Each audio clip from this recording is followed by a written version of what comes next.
SCN 40 Perubahan Mahira. Maryam, ini kakak, ucap sang penolong yang belum juga Maryam ketahui identitasnya. Sejenak Maryam meneliti pada sosok sang penolong, sungguh dirinya sangat terkejut dengan suara yang terasa familiar di telinganya. Kak Ira, ucap Maryam seketika. Melihat kembali pada sosok penolong yang diakuinya merupakan sang kakak yaitu Mahira, Maryam kembali meneliti sosok yang telah menolongnya. Ada sedikit keraguan jika sang penolong merupakan Mahira sang kakak, hal itu karena penampilan yang sangat jauh berbeda dengan Mahira yang selama ini dia kenal. Maryam pun tampak menajamkan penglihatannya dengan beberapa kali mengerjap memastikan jika memang betul, seseorang yang tengah berada di hadapannya merupakan sang kakak. Maryam, ini Kak Ira. Ucap Mahira lembut dengan perasaan panik pada kondisi Maryam yang terkapar lemah di atas trotoar.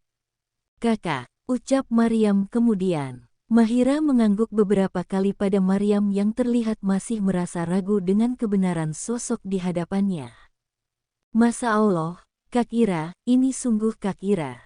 Ucap Maryam setelah benar-benar mempercayai, seseorang di hadapannya merupakan Mahira. Mahira kembali menganggukkan kepala pada Maryam dengan tatapan berbinar. Kau tidak apa-apa Maryam, ucap Mahira tampak panik dengan kondisi adiknya. Maryam baik-baik saja kak, ucap Maryam lembut pada sang kakak. Setelah merasa Maryam cukup tenang, dan tidak lagi gemetar, segera Mahira membimbing Maryam dengan memapahnya untuk masuk ke dalam rumah. Disusul Pak Roni yang berjalan di belakang keduanya, dengan membawa koper berukuran sedang milik Maryam. Assalamualaikum, ucap Mahira dengan beberapa kali memberikan ketukan pada pintu rumah tersebut.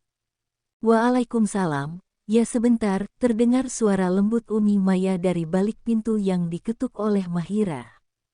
Tidak berselang lama, terlihat Umi Maya yang berdiri di ambang pintu utama kediaman Abi Hanif, dengan rasa terkejut mendapati putri bungsunya Maryam tengah berdiri di hadapannya. Namun yang sangat membuat Umi Maya heran adalah kedatangan Maryam yang dipapah oleh Mahira, terlihat dari sorot mata Maryam yang meringis menahan rasa sakit. Ya Allah nak, ada apa ini? Ucap Umi Maya dengan suara memekik, dengan rasa panik. Umi, kita bicara di dalam saja ya, ucap Mahira yang merasa Maryam perlu segera untuk istirahat. Umi Maya hanya mengangguk dengan memberikan jalan pada kedua putrinya untuk masuk ke dalam rumah. Silahkan masuk Pak Roni, ucap Umi Maya ketika mendapati sosok parubaya yang telah mengantarkan putrinya. Terima kasih Umi, tapi sepertinya saya langsung saja, ucap Pak Roni dengan sopan, dan membungkukkan badan. Oh, baiklah jika memang begitu, terima kasih telah mengantar putri saya, ucap Umi Maya kemudian. Sama-sama Umi, Assalamualaikum, ucap Pak Roni kemudian dengan berlalu meninggalkan kediaman Umi Maya dan Abi Hanif. Waalaikumsalam, ucap Umi Maya, sembari menutup kembali pintu rumahnya. Segera Umi Maya menyusul kedua putrinya yang berjalan menuju kamar Maryam. Mahira dengan sigap membaringkan adik semata wayangnya di atas tempat tidur, membantu membuka hijab yang dikenakan Maryam beserta cadar yang melekat pada wajah sang adik. Melihat perlakuan kakaknya yang begitu manis, Maryam masih tampak terkejut dengan sedikit rasa tidak percaya dengan sosok di hadapannya adalah betul-betul sang kakak. Tak berselang lama, Umi Maya masuk ke dalam kamar Maryam, dengan raut wajah panik dan khawatir terhadap kondisi putri bungsunya.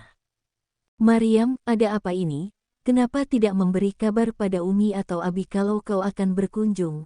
Lalu bagaimana bisa kau bersama kakakmu dengan kondisi seperti ini? Sederet pertanyaan memberondong yang dilontarkan Umi Maya pada Maryam, membuat Maryam menyadari bahwa Uminya tengah dalam rasa khawatir yang berlebihan. Umi tenang dulu. Maryam baik-baik saja, ucap Maryam lembut, dengan senyum simpul pada Umi Maya. Jadi, tadi itu Maryam hampir diserempet motor waktu di depan pagar, ucap Maryam lagi. Umi Maya tampak serius mendengarkan penjelasan dari Maryam. Mungkin karena Maryam kurang hati-hati Umi, Tapi alhamdulillah Kak Ira datang tepat waktu dan menolong Maryam. Papar Maryam lagi memberi penjelasan pada Umi Maya yang masih tampak kepanikan di wajah tuanya. Untuk luka ini, mungkin karena bersentuhan dengan trotoar, ucap Maryam dengan menunjukkan luka di bagian sikunya. Ya Allah, sepertinya cukup lebar lukanya, ucap Mahira dengan raut wajah panik. Sesaat kemudian Umi Maya memberikan instruksi pada Mahira untuk mengobati luka pada siku Maryam, dan Umi Maya sendiri bergegas menyiapkan makanan dan minuman untuk Maryam.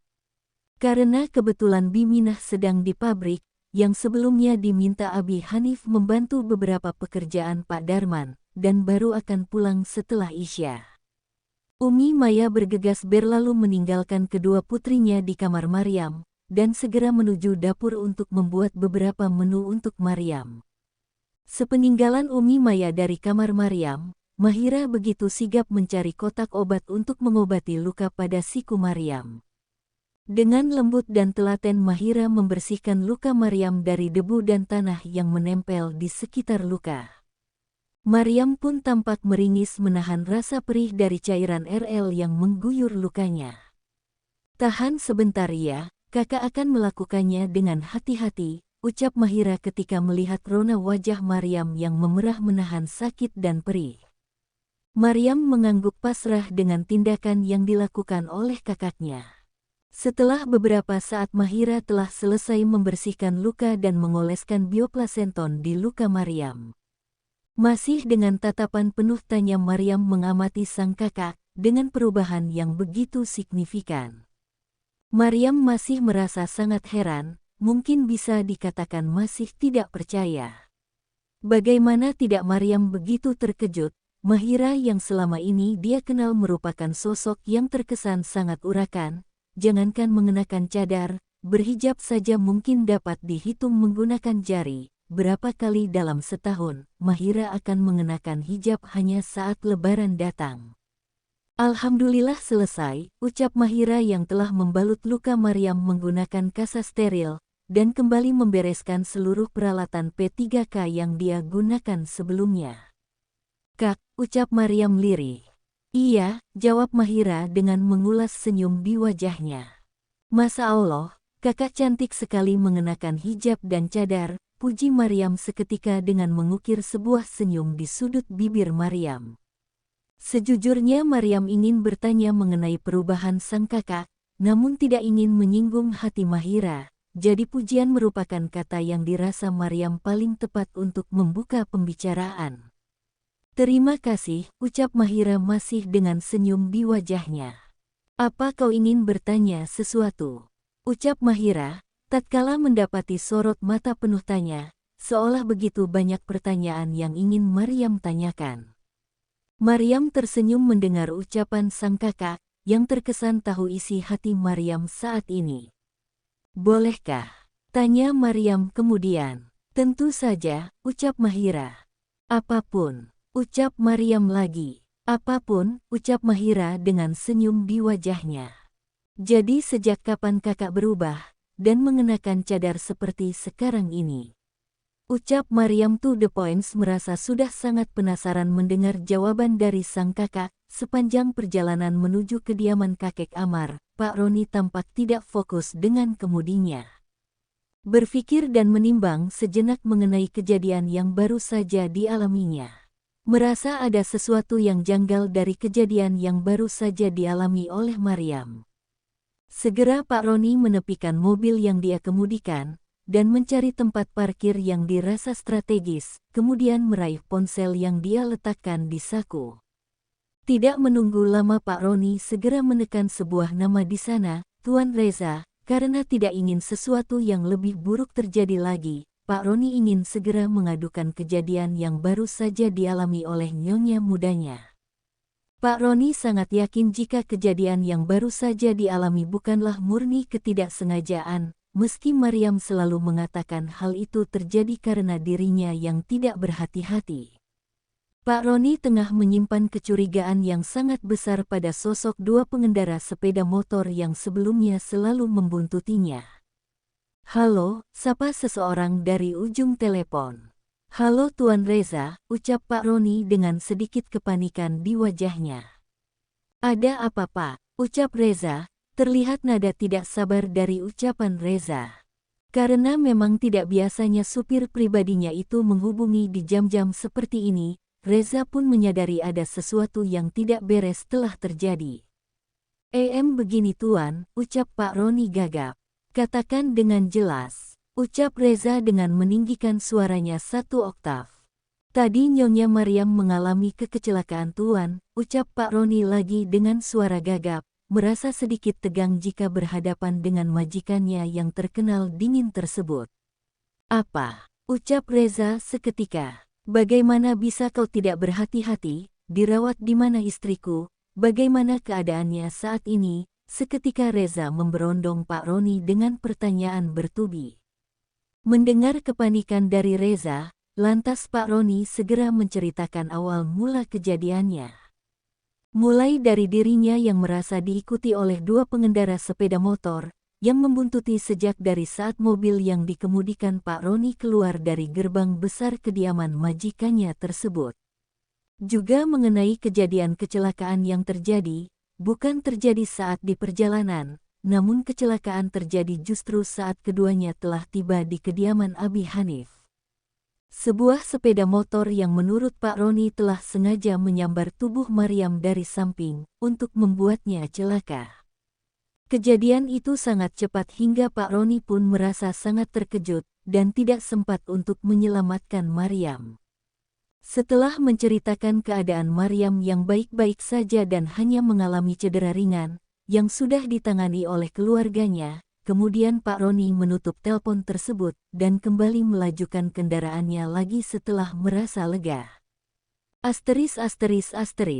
Di sebuah gedung pencakar langit dengan dinding yang terbuat dari kaca transparan yang menampakkan pemandangan kota di bawahnya, Reza tampak mengeratkan rahangnya dan mengepalkan kedua tangannya, mendengar penuturan yang baru saja disampaikan oleh salah satu supir pribadinya tersebut.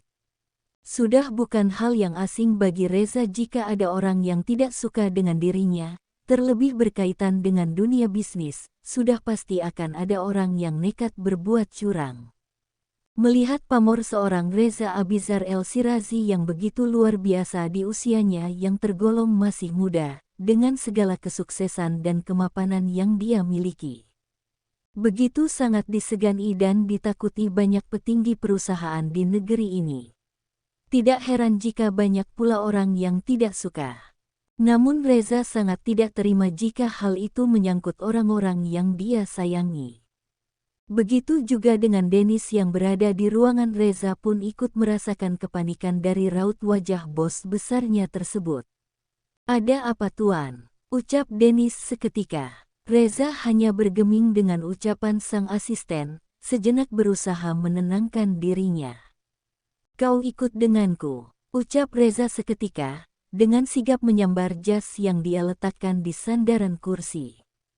"Baik Tuan," ucap Dennis. Berjalan cepat mengikuti langkah kaki sang bos besar, dengan rasa penasaran namun urung dirinya untuk bertanya, karena tidak ingin membuat suasana hati sang bos menjadi lebih buruk dengan pertanyaannya. Dennis memilih untuk diam dan menurut. Setibanya di parkiran, Reza segera merogoh kunci mobil dan melemparkan kepada asisten pribadinya tersebut.